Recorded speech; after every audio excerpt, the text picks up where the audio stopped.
আসসালামু আলাইকুম। আজকে নতুন একটা রান্নার রেসিপি নিয়ে হাজির হয়ে গেলাম। আজকে শুক্রবারের রেসিপিতে ছিল ইলিশ পোলাও।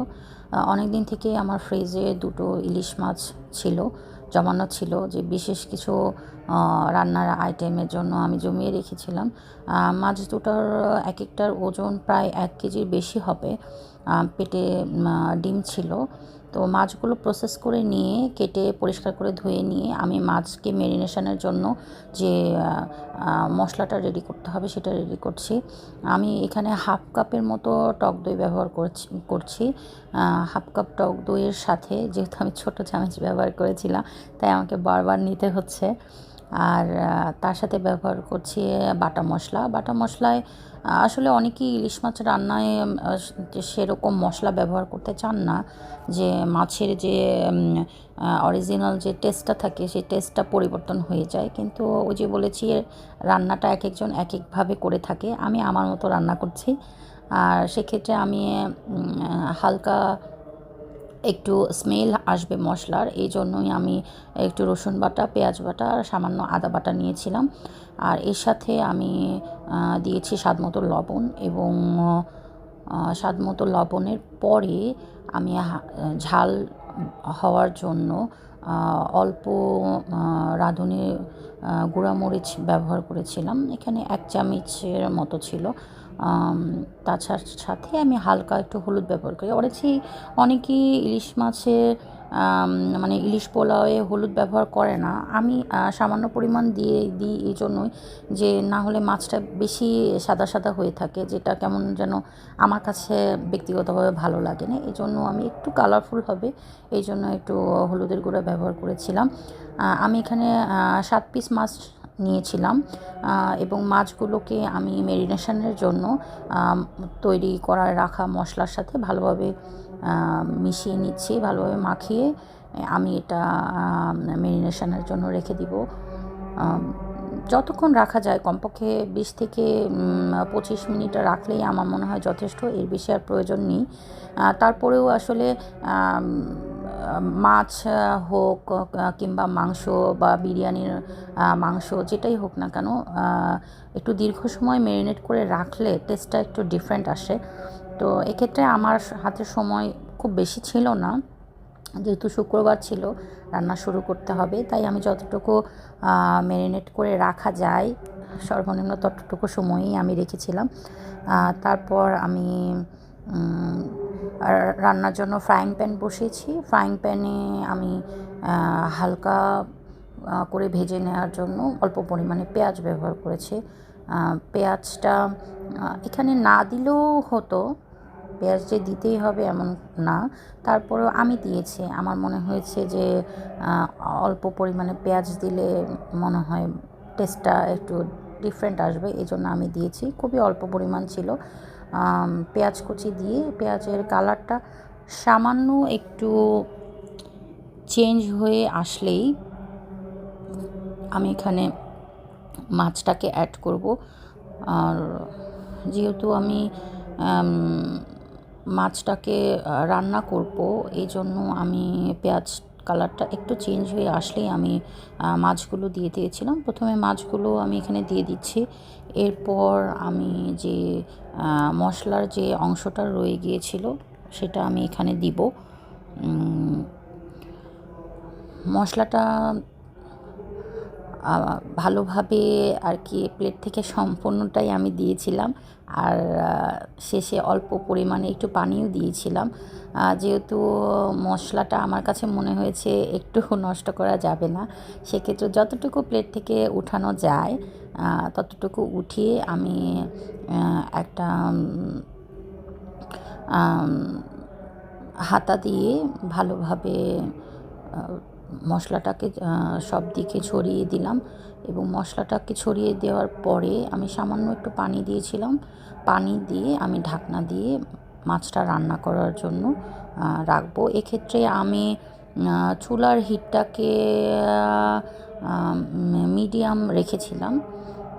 খুব বেশি হাই হিটে রান্না করলে যেটা হয় ইলিশ মাছটা মানে সফটনেস যেটা থাকে সেটা আমার কাছে মনে হয় যে ইয়ে হয়ে যায়, নষ্ট হয়ে যায়, একটু শক্ত শক্ত একটা ভাব চলে আসে। তো যেহেতু ইলিশ মাছ খুব তাড়াতাড়ি রান্না হয়ে যায়, সেক্ষেত্রে খুব সাবধানে এটা উল্টিয়ে দিলেই ভালো। বারবার উল্টিয়ে দিলে যেটা হয় মাছ ভেঙে যাওয়ার সম্ভাবনা বেড়ে যায়।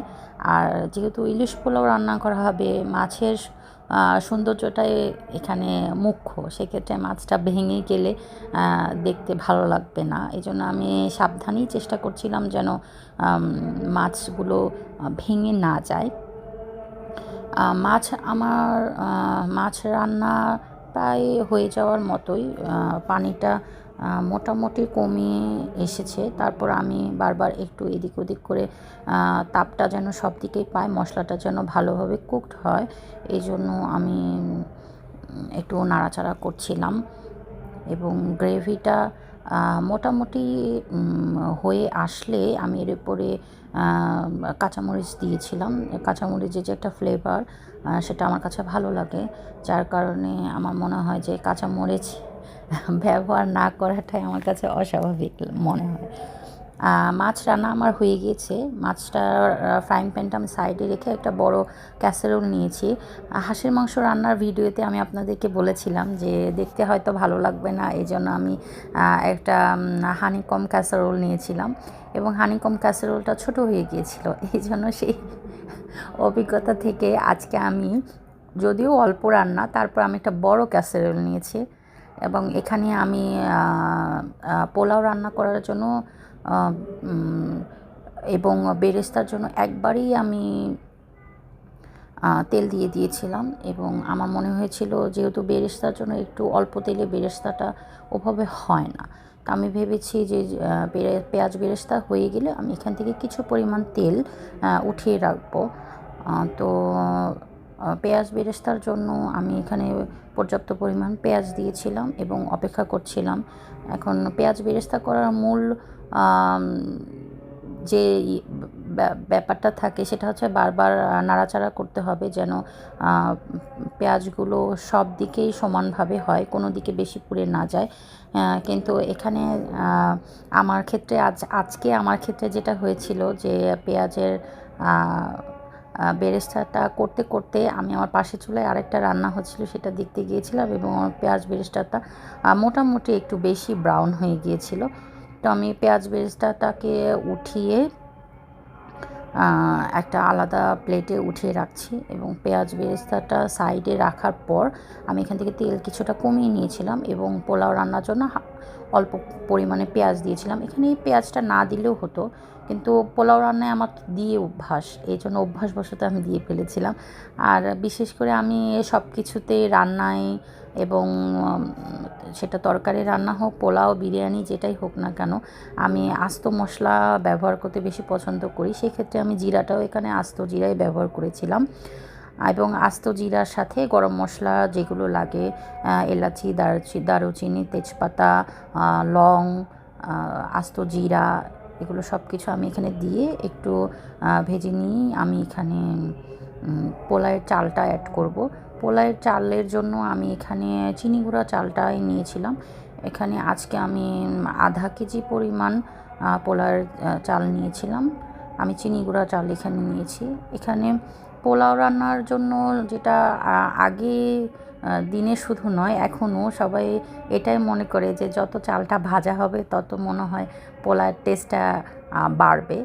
তো ইলিশ পোলাও রান্নায় যেটা হয় সেটা হচ্ছে যে পোলাওয়ের চালের সাথে মাছ রান্নার যে গ্রেভিটা থাকে সেই গ্রেভিটা দিয়েই আর কি চালটা ভাজতে হয়। তাহলে হয় কি, মাছের যে ফ্লেভারটা সেই ফ্লেভারটা একদম সম্পূর্ণভাবে চালের সাথে মিশে যায়। এখানে পোলাও রান্নার জন্য আমি কিছু বাটা মশলা দিয়েছিলাম, আদা, রসুন, পেঁয়াজ, সব কিছু দেওয়ার পরে আর পোলাওয়ের জন্য লবণটা অ্যাডজাস্ট করার পরে আমি এখানে মাছ রান্নার যে গ্রেভিটা ছিল সেই গ্রেভিটা এখানে অ্যাড করে দিব। গ্রেভি অ্যাড করে দিয়ে আমি এটাকে ভালোভাবে একটু নাড়াচাড়া করে একটু ভেজে নিব যতক্ষণ পর্যন্ত না গ্রেভিটা একটু মাখা মাখা হয়ে যায়, কারণ এটা একটু শুকিয়ে না আসলে মনে হচ্ছে যে টেস্টটা ওভাবে আসছে না। আমি যখন মাছ রান্নার গ্রেভিটা এখানে দিয়ে নাড়াচাড়া করছিলাম, তখন হচ্ছে খুব সুন্দর একটা মশলা, মাছের একটা ন্যাচারাল একটা অ্যারোমা আসছিল, যেটা আমার কাছে খুবই ভালো লাগছিল। তারপরে মাছটাকে সাইডে রেখে আমি ভাবছিলাম যে এখানে আমি গরম পানি অ্যাড করব, কারণ আমি সবসময় রান্নার জন্য গরম পানি রাখি। তো চালটাকে ভালোভাবে ভেজে আমি এখন পরিমাণ মতো গরম পানি এখানে অ্যাড করে দিচ্ছি। যেহেতু আমি আধা কেজি পরিমাণ চাল নিয়েছিলাম, আমি 1 কেজির একটু কম পানি এখানে অ্যাড করব, কারণ একটু আমি সাধারণত একটু কমই অ্যাড করি, প্রয়োজন হলে একটু